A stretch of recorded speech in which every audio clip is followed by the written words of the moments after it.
Alright, y'all, welcome back to the show, man. Once again, we got another special guest right here, real quick, for the people that may not know. You want them to know what's your name, where you're from, what you do. Yeah, my name is DeAngelo. I'm from Hayward, and I'm a rapper. So, how did you get into making music in the first place, coming from Hayward? I say Hayward wrong. I'm originally from Norfolk, Virginia. I was a Navy brat. Like, I moved back and forth a few times. But as far as coming to music, I just kind of grew up with it. My mother always playing stuff, listening to different hip hop or just different genres and everything. And in high school, I was good at writing poetry for like girls and everything. And so I went from that to freestyling to recording, and it just kind of made sense. Okay, well, what type of poetry was you making? Real simple, like nothing complicated, but you know, like if you wanted something for your lady, I might whip something up for you to your lady, or I would write something for the girl I was digging on at the time. It just depended. Yeah, okay. Was at the time, was it working with the ladies? You know, It was, bro. I'm smooth. I'm not gonna, I'm a little smooth, but I mean, it didn't really take too much. Once you start rhyming words together, it's easy. Okay. All right. So, but then what was the transition like? Because eventually you got in the studio and you started recording while you were out here or back in Virginia? Oh, definitely here. I went to high school here and everything. One of my boys, his name is E. We recorded in his like house in his room in the closet, you know, with the clothes and everything for the sound. And that was like my first song. It was probably terrible, but that's how I really got started. I didn't like get into an actual studio for like years after that. Okay, and then because you know, like, cause what this was 10 years ago on your catalog, or would you say it was even more, like 12 years ago? It probably was a little bit more because you know you're working on it before the project comes out. So I would say, like 2016 and everything. But that first project that I dropped, I did record a majority, if not all of those, in what you would consider a professional studio. Okay. So what was it like? You know, like, was there hella local rappers coming up too, or like what was the difference? Like, what was that atmosphere like? Yeah, it was like that new Bay Area wave was kind of popping off right then and there. And I had like one song that was kind of cool, but I was nowhere in that stratosphere at the time. I was just kind of started. But to see cats like HBK and everything, or Kamaya, that's when they first like was hitting not just like Bay Area but nationwide. I feel like, you know. Yeah. So it was a crazy space to see and give you something to like aspire to be, but I wasn't in the mix. You know? Yeah. How did you like get in the mix though? Cause yeah, you know, eventually you dropped your first music video, and did you have to like, you know, meet people a certain way, connect with certain people, network? Yeah, it's always kind of networking. I mean, even like this little interview we're doing right here, it's like it's networking. I'm DMing you post me before, you know, you post me again. You know what I'm saying? Now it's an interview. It's almost like you have to know someone to do anything. I think one of my homeboys knew this dude that shot videos and recorded like my first video. We went from there. Now though, I work with like this exclusive dude. We only really work with each other, but we have this shorthand that just kind of makes everything easier. Yeah. Okay. So when did you lock in with him? You see, yeah, you lock in with the. His name is Adrian. I would say like it's been hella long, bro. Maybe since I did this song called No Favors. I think might have been the first video we did, and just from then on we just kept coming back, and just I was the only client he was working with. He was the only director I was reaching out to, and we decided just to lock in. Okay. And majority of my content is shot by him, so like the little visualizer videos, the full music videos, all of that is mine. Okay. All right. How important do you think that is as an artist to log in with a certain, like, you know, one specific videographer? Do you think that's a requirement as an up and coming artist? Not everything's for everybody. You know, it's what's up to you. It might be cool to just lock in with one guy or to work with different people. Even like with producers, you know, Currency work with like the same type of cats, but he switch it up. He goes, you know, it depends on the vibe. Me and him just have a shorthand. If I send him a song, he already knows what I'm thinking by just how the song sounds. You know, I'm a fan of his work, he's a fan of mine, so we'll just go well together. But if you find somebody or multiple people that can get your vision across, it's really whatever. When you first were dropping music videos, would you say you had like a Team Backpack influence? Were you listening to them ever, or not, or kind of?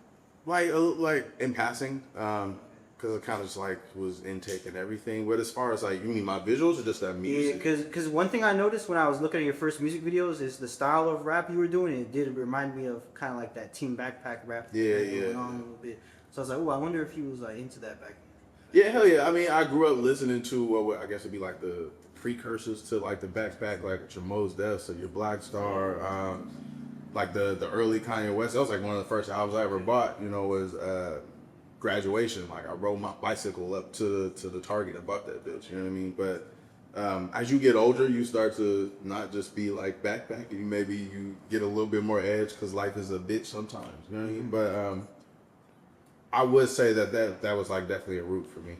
Yeah, because then you evolve too. Because then also like in your other videos, like your more newer ones, I see in the comments they're like, "Oh, this reminds me of like, oh, I was trying to watch Larry June, and this popped up, and like, oh, this hits the vibe." Would you say that like it kind of evolved into that a little bit? Yeah, because I went from being like the backpacker and like was really like hard on lyricism, lyrical, miracle, spherical, to like I was smoking weed and like I wanted to talk to girls and I like cars and all this that. So I started listening to Wiz and Currency and Smoke DZA and Larry and all that. Me and my brother at the time sold merch for Larry and everything, and so it just kind of leeches in. But just that like lifestyle type of rap though, I feel like became my lane probably when I started like taking music serious and that. I'd say like 2020 releases. You know. Okay, so what was it then? Like, what was it that made you take the music seriously? Seeing how good I was and what I could do. Because before I was kind of releasing music into the void and really wasn't doing anything with it, or shoot a video with the homies, or find some dude to direct this video for like $200 and go from there. But I like bought equipment so I could have my own home studio, so I wasn't, you know, I didn't have no excuse no more like, oh, well, studio time is this, that, and the other. I could record whenever the fuck I want. I can just walk down the hallway now. I started like making beats. I started mixing and learning how to mix and master my own stuff. I think my first song I mixed and mastered was Lakers. Like I really honed in. I was watching mad YouTube videos, just was trying to get it right and everything. And I think that forced me to take it seriously. Is again, studios right here in the house. And you're like, man, I already invested all this into like the studio. Yeah, you better go down there. Yeah, You better go down there. Yeah. Yeah. Okay. So you feel like that made you go harder now? You're cranking out music. You're cranking out with consistency and everything. Being on the internet, doing that, you know, selling merch and shit. Trying to build like a community type shit. Yeah. How are you able to learn all this? Because obviously when it comes to being an artist, there's a lot of stuff. You have to do merch, learn how to drop it, market it. You just like YouTube University type shit? You got it.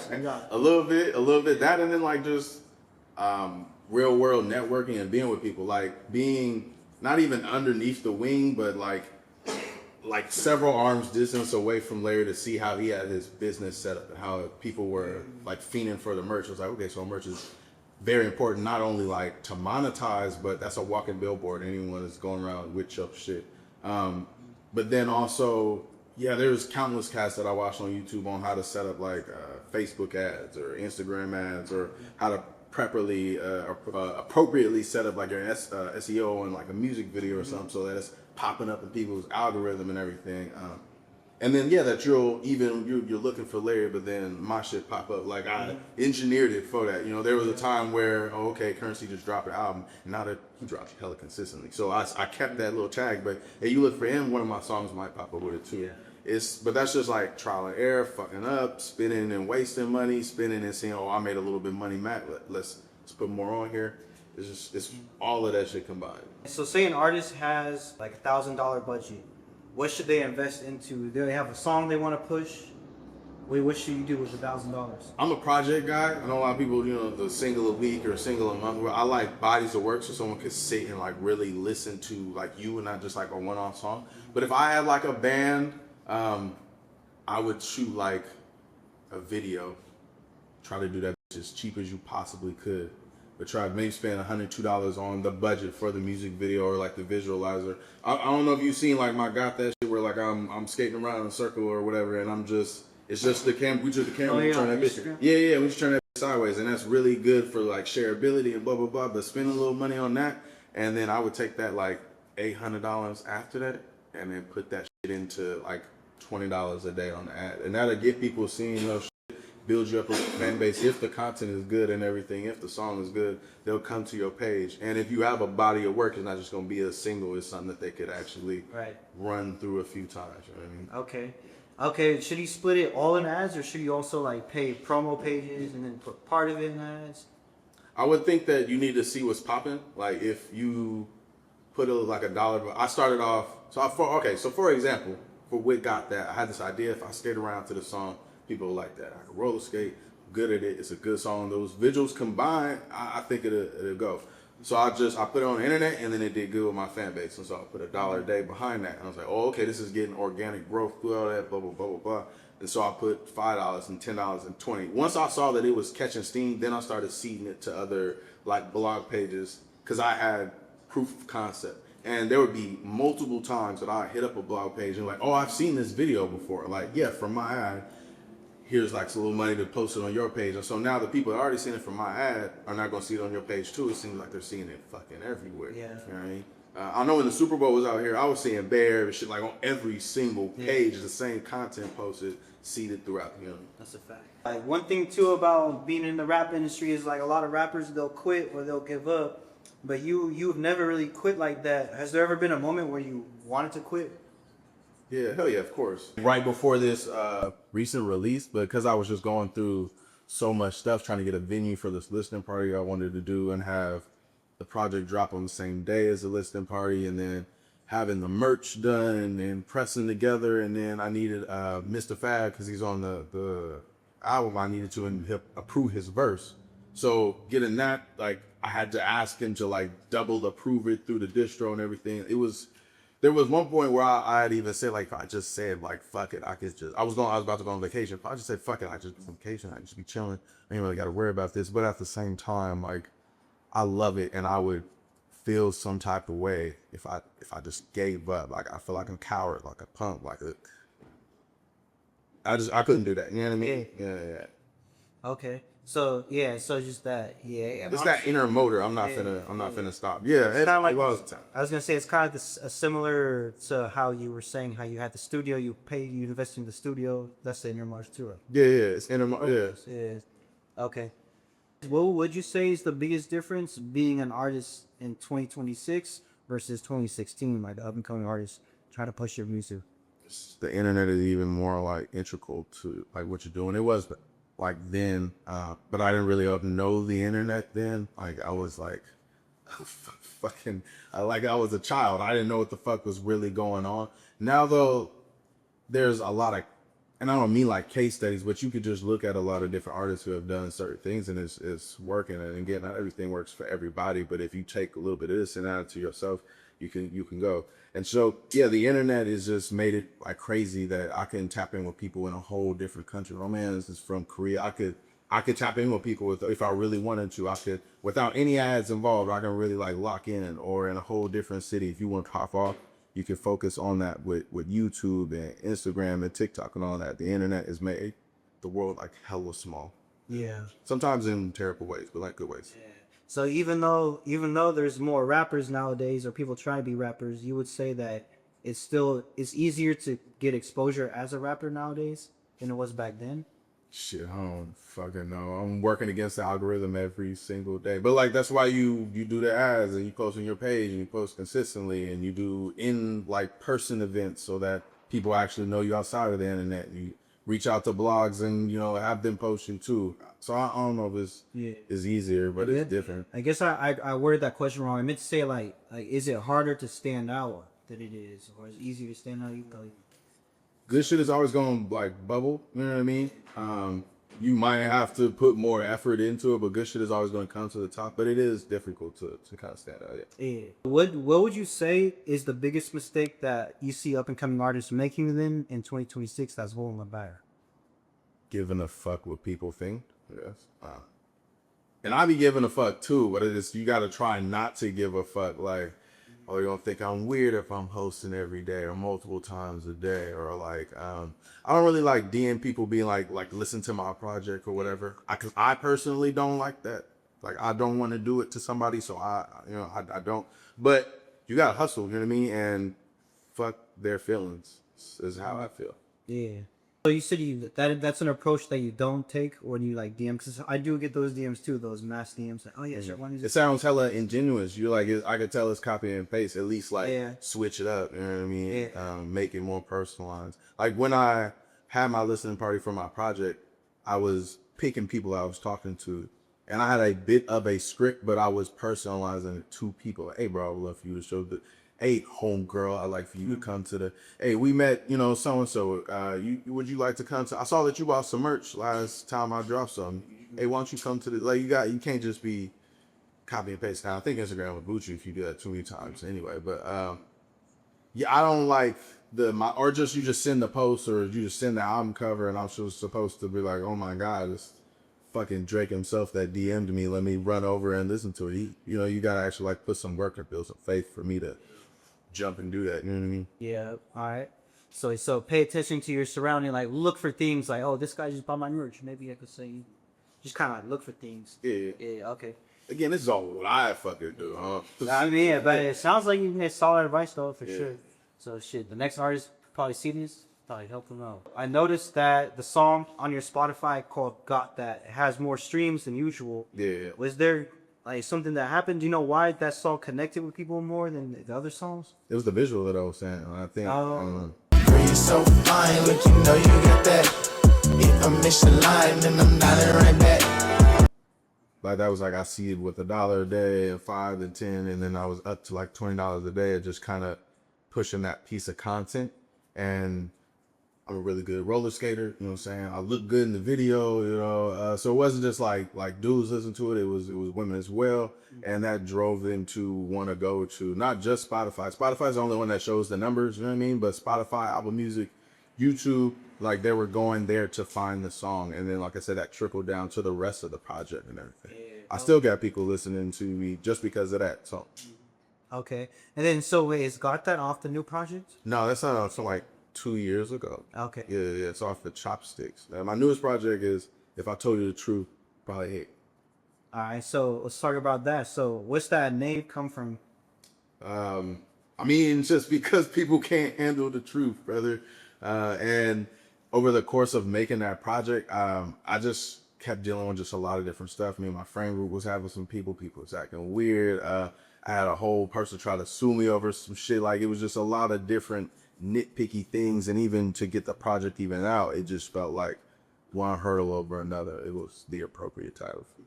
I see. Damn. So much right. So was it over music or is Over some shit like a decade ago, honestly, when I wasn't even really taking shit seriously like that, without like saying too much, it was complete and utter bullshit. But just the fact that you tried, and I was on vacation, like that made me mad. Like I'm chilling, I'm on the beach, I check my email, and it's some bullshit. Tell me what you want. Yeah. Damn, okay. If you had to pick one song off the album for say someone doesn't know who you are yet, if you had to pick one song, what's your favorite song off the album? And why? I would say it's the one like I got the video for that I sent to you, the For Me. I like what the song means to me, about putting shit on your back, about the expectations that others may have for you and everything. I think the beat knocks. I think the visual is dope and everything. I think that kind of represents the whole project in it. So, but you got to run down through the whole thing. Yeah, the whole thing. How many songs on it? 7 songs. Oh, that's cool. That's easy. Yeah, Listen. it's like 22 minutes Man. if that is. Yeah, now I get it. If the album's like 20 songs, man, I got the 7 songs. Nah. Go. Bro, you can listen to that thing from the way here to work, wherever. Yeah. Like it's real simple. So yeah, I noticed that you had some stuff that you distributed through Even. Yeah. So what do you think is actually, so for the people that don't know, because not everyone knows about Even, from your perspective, do you want to break down what Even's doing for you and how it's different than how you usually distribute music? So like usually if you distribute music, you got like a DistroKid or a TuneCore or the CD Baby, United Masters, and you upload your music and then they push it to all the DSPs, the Spotify, who's it, blah, blah, blah, blah. And then unfortunately, you get like a percent of a percent of a percent of a percent of a penny. Like they say the math is like 0.003 or whatever, but I also think there's a whole pie that everyone is sharing, all the artists of everyone who drops.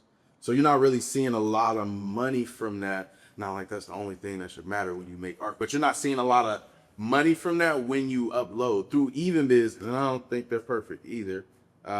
People can pay, you can set it like a pay what you want on there with the minimum of, I think, $1 at least, but you can set the minimum to whatever you want, and then someone can pay whatever they want for your project. You can add, extras in there. Like on mine, I got a documentary that we shot for the project. I got a music video. You could do album set or not album sales, but like vinyl sales, CDs, anything you want really to attach to it. In live, in person, concerts, all of that through EvenBiz. They do take 20%. And then, you know, they help with support and blah, blah, blah, shit like that. I think that it works for where I'm at right now. It's a place where you can actually make some money. You can release before, you release after, but you can actually make some money with that project. I worked with them, I mean, maybe twice now. Maybe 3 times I might have released with them. There might be better stuff out there, this Bandcamp, shit like that, but just for the interface, I'm really big on I don't think Spotify is the greatest thing, but as like a listener, I think their interface is like top tier, bro. Like they suggest shit to you is real smooth. And I think even the interface is dope. Okay. So when you first discovered Even, what made you want to do it? I heard it from the Russell. That was the first artist I heard doing it. Though I'm sure it was doing things and that was prior to that. But it was LaRussell, and then I think might have been on Marion did like a video or some shit with him. And I just kind of did my research. I don't always jump into something immediately. So I just did my research and I was looking and testimonials and seeing what they was really offering to artists, and it just seemed like it worked. Okay. And then if you could change one thing about Even, then what would it be too? Yeah, you're saying it's not all the way perfect. If there's one little thing you can change. It's just the Spotify makes it easy as hell for me to share music, for me to listen to music, for me to suggest music. I got mad playlists on there for different things with the homies, with my lady. It's just all that. Even it's like you're on like their app or on their web browser. It's just not necessarily as intuitive. I would like if, I don't know, like when I'm listening to a album like this one that I just released, before it comes out, like it's a bunch of files on my phone and I'm listening to. Like if it could do something like that, but it plays like consistently where you ain't got to skip through. I don't know, I'm not a tech nigga, I don't know, but it's just some things that aren't like the best, you know. Yeah. Okay. Say an artist is new also, and they're trying to look into how to distribute it with Even or whatever. How should they set it up, or what should they do and go about it? You mean like as far as like their profile or? Yeah, like it's their first time distributing a song. Yeah, I guess like, you know, like should they charge a certain amount for a song? Okay, yeah. I mean, I know, like you have to know what your audience is willing to spend. I mean, and who is your target demographic? If your target demographic is a bunch of like yacht club rich polo wearing, and you know, maybe they could spend a little bit more money. You know, maybe your merch could be a little bit more money. If you come in from the gutter and you try to do all this, that, and the other, charging $50 for a tee is kind of wild, my man. You might need to bring that down. So you got to figure like what are they cool with? And like my minimum for, I think my first project on Even might have been $2. Just like, yo, you could do $2 like a coffee or whatever. But I find that most people spend over that, especially if you set like a suggested, they'll just pay the suggested. But I've had people do way over that. Like on this newest project, I think the minimum is $5, the suggested is $7. I got people giving me like $25 for the project, and it's like way over the limit. So it's what your fan base could do. Also, like with your overhead, if it costs you $10 to make a shirt, then yeah, you might want to sell it for 15 or something, you know, so you can make a little bit of money on there. So how do you feel about the Bay Area rap scene in terms of like being an artist up and coming? Is it kind of difficult to make it? Is it crabs in a bucket, you feel like, or you know, to be God is? It's like all 3 of those, you feel me, at the same time. I feel like it definitely can be a bit of crabs in a bucket, but that's not only if sometimes you just got to try to step on another crab's head and then reach out, you know what I mean? Another will pull you down, but maybe you got to sock him up a little bit. At the same time, when I like, and it shouldn't be an echo chamber, where I keep like my crew around me, in my ear, telling me what's cool, what's not cool, and then make sure that I'm also expanding outside of just the Bay Area, like whether it be through ads or when I'm interacting with like fans. Like I was talking to this girl from Diego like yesterday, you know what I mean? Like shit like that, to make sure it's outside of the Bay Area, so I'm not just solely reliant. But this is home, you know. I love the Bay. I love the weather. I love the women out here. I love the weed. But this just sound like excuses again. Go back to that inner motor. I'm not letting all that shit in stop. Okay. But yeah, man, so do you want the people to know what you got coming, man? Any messages for the people too? People watching? Stream the album. It's available everywhere. All the streaming sites. If you feel so inclined, you can get on EvenBiz. It's in one of the mini links in my bio. because we're a documentary how we did the album, the music video. I think I also got the instrumentals on there too. That's what I've been forgetting to say. There's the instrumentals if you want to like remix them hoes. Shout out to Slight Work, the dude that produced it. That's my boy. Shout out Slight Work. Yeah. Yeah. All right, man. Y'all stay tuned, man.